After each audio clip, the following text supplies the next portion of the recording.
Okay, do we really have to call this the first semesterly Secret World Society Campfire Night? These are just between semester campfire nights. This is so stupid. I mean, do you have a better title? Does it need a title? We need some way to advertise this to our members. So all 5 of them, the ones that are already here? Well, of course. I give up. I give up. I knew you would. Catalina, you're up. Okay, where were we? The world's worst love story. Got it. Can I get context?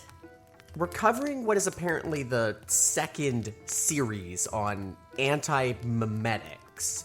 You're up for the next story. Yes, this one is called Fresh Hell. Do your best. Oh, great! It's a whole lot better to read about it than experience it through Jean. Harsh, dude. Cállate. Okay, so you want me to just go for it? I guess so. Good luck. There's another conglomeration of severed fingers in the last room, coating the room's interior like the innards of an exploded elephant. Parts of the sprawl are feeling their way, like mold, into a medical cabinet, and the rest is splayed over a fetal shape on a medical gurney. The mass reacts sharply to the new light as Wheeler opens the door, rearing up and angling parts of itself toward him. Wheeler reels backwards and pulls the door back just in time. There is a heavy, fleshy thump as the mass hits the door from the far side. The door holds. Wheeler trips on his own foot and slumps against the far wall.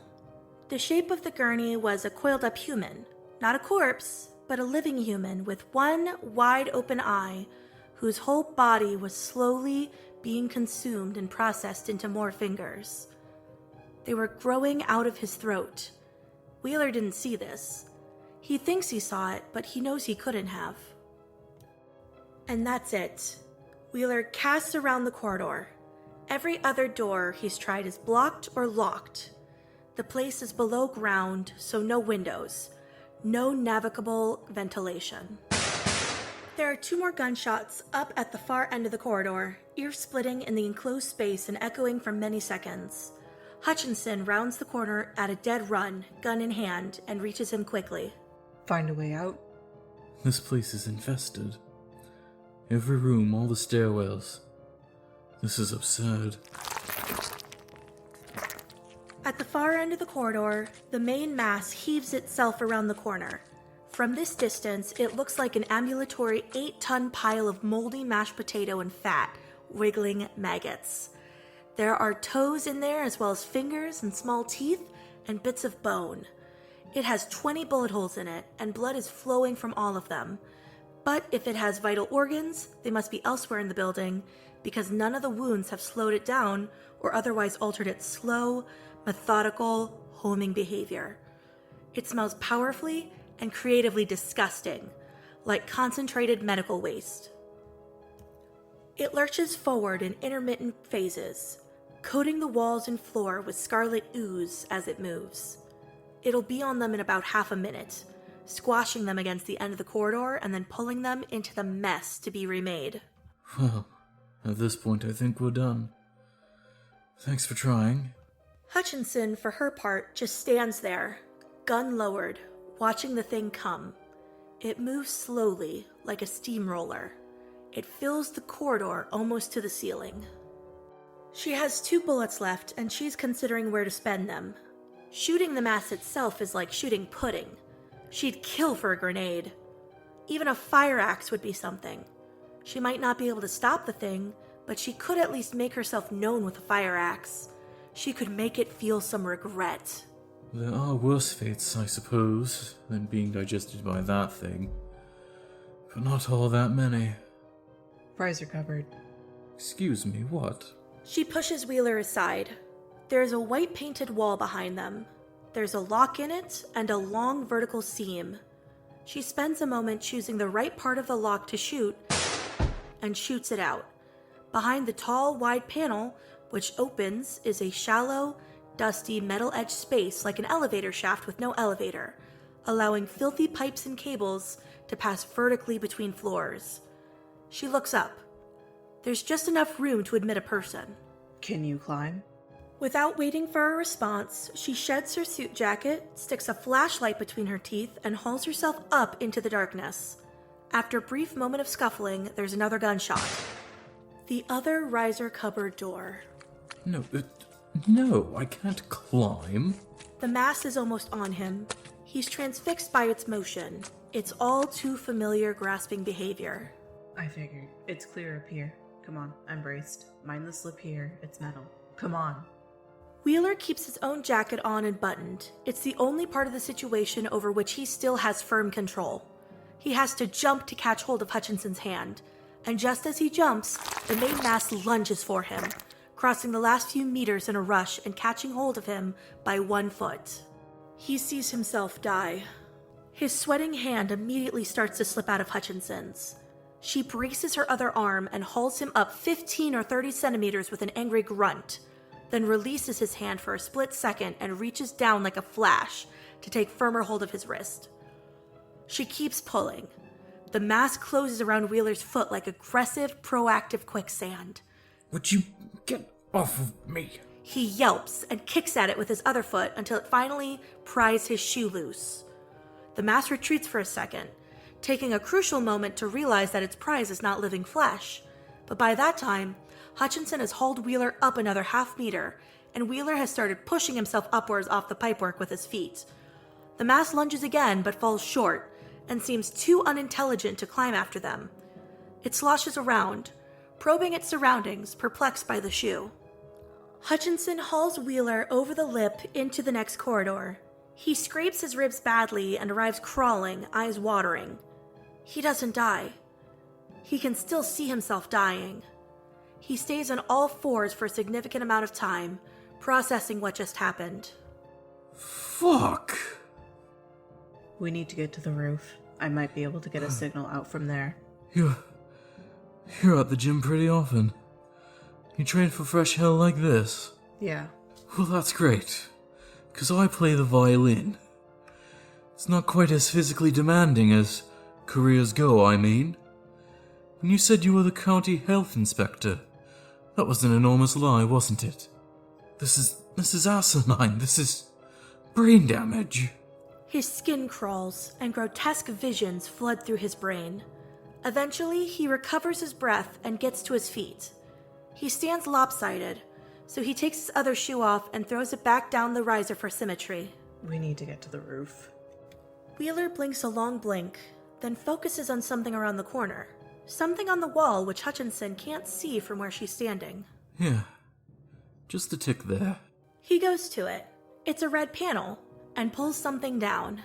Here you are, love. You didn't seem to be having much luck with the gun. Try this. It's a fire axe. He stepped on a rusty nail backstage after the show and came to the emergency room for a tetanus injection.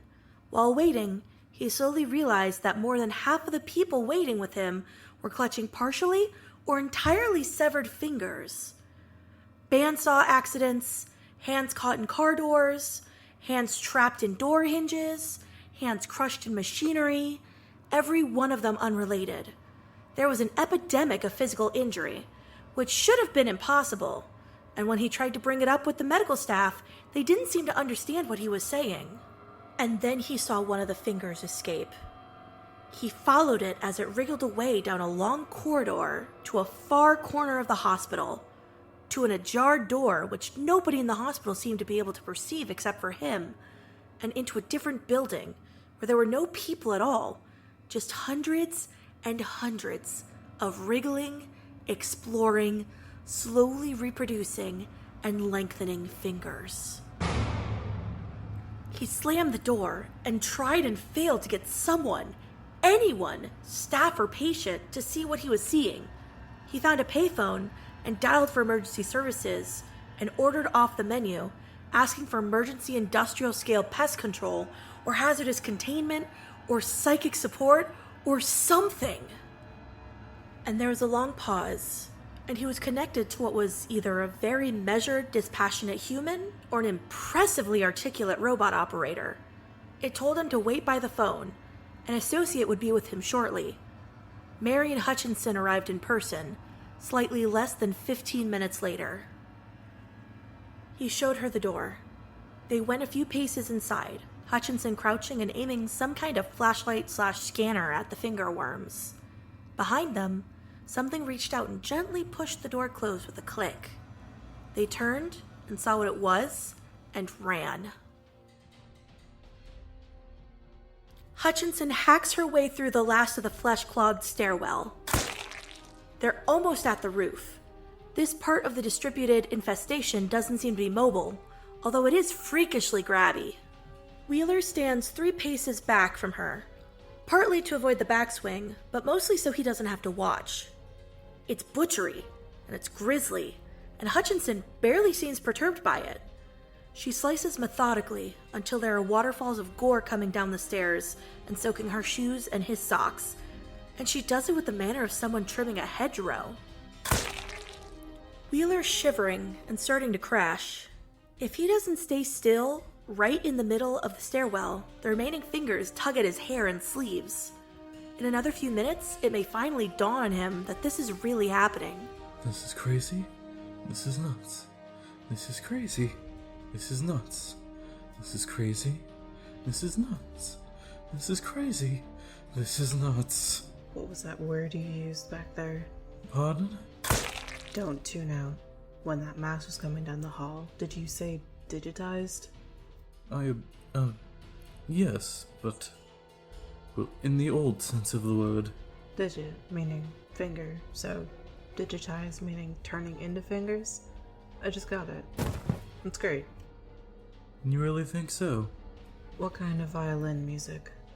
Well, what kind would you like? Tonight's, last night's, Christ. Yesterday's concert was Prokofiev's Violin Concerto No. 1.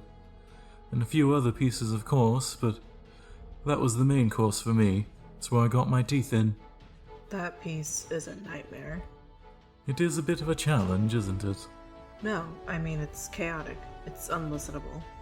Well, I could play you something else. I do take requests. Bach? You can play some Bach. Certainly. Just get me to a violin. Hutchinson thinks for a moment longer. She smiles and nods and goes back to hacking.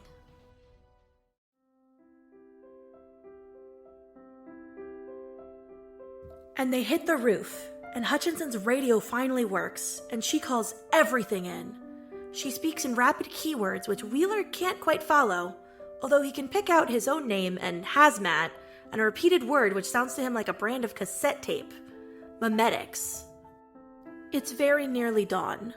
This wing of the hospital is a few stories shorter than its main body, so rows of bright-lit wards look down over the roof, while the roof looks out over 2 sprawling car parks, and then greenery and roads and a faint, dull red where the sun is due to come up.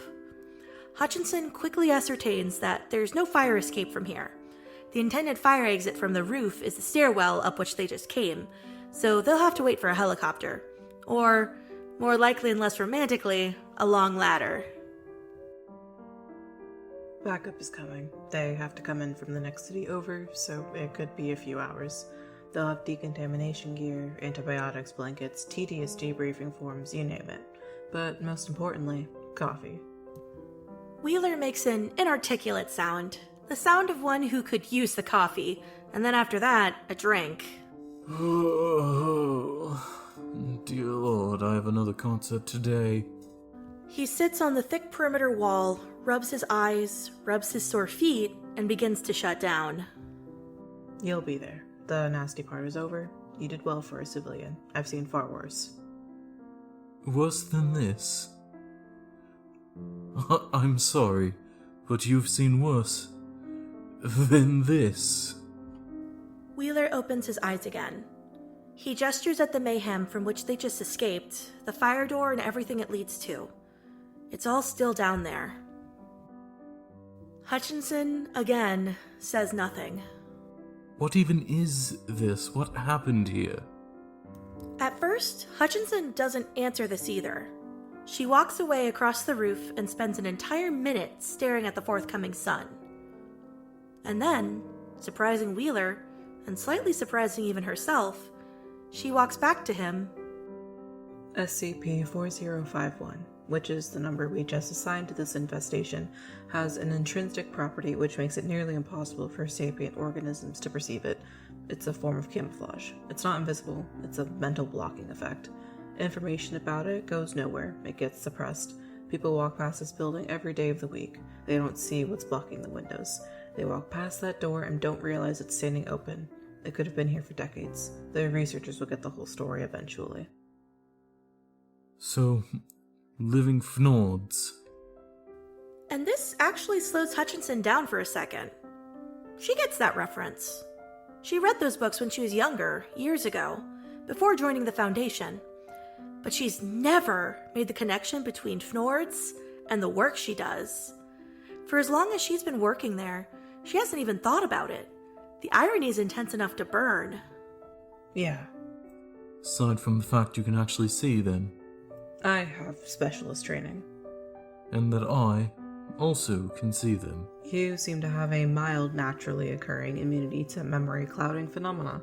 It's rare, but it happens. At a hospital this busy, someone like you was bound to stumble into this place sooner or later and escape alive. But the point is, this infestation, SCP-4051, is a snowflake. I don't mean that it's special and unique. I mean it's part of a blizzard. I work for an independent scientific research institution with a specialist focus on the contamination of hazardous anomalous phenomena. We have an internal mandate and formidable resources and unimaginable responsibilities. We watch the blizzard, and we guard the little fire. We're called the Foundation. Wheeler's full attention is on her now.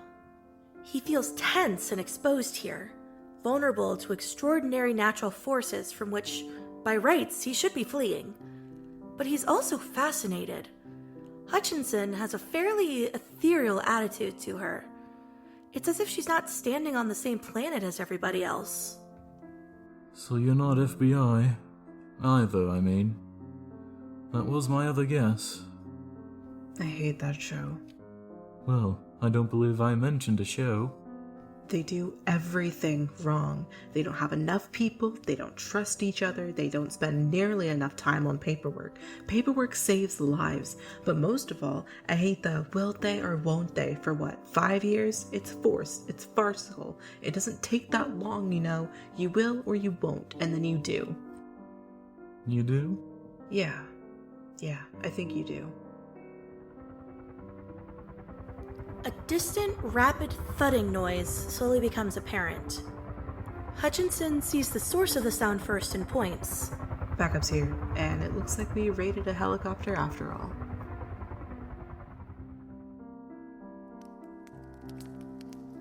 Oh, this is the love story. Yeah, this isn't the world's worst love story. You're lucky that you had to deal with Jean rather than hearing it. Lucky? ¿Quién es Loki? Don't. Still. So, I take it this is how Adam and Marion met? Yes. Where Have You Been All My Life is set in 2015. Fresh Hell is set in 1995. That explains the 1995 comment last time, at least. Wait, shouldn't this be the love story then? And not that last one? What is to face love than loss? To protect someone? Okay. I'm getting a drink. Keep going without me. Okay. What's next? Well, let's find out.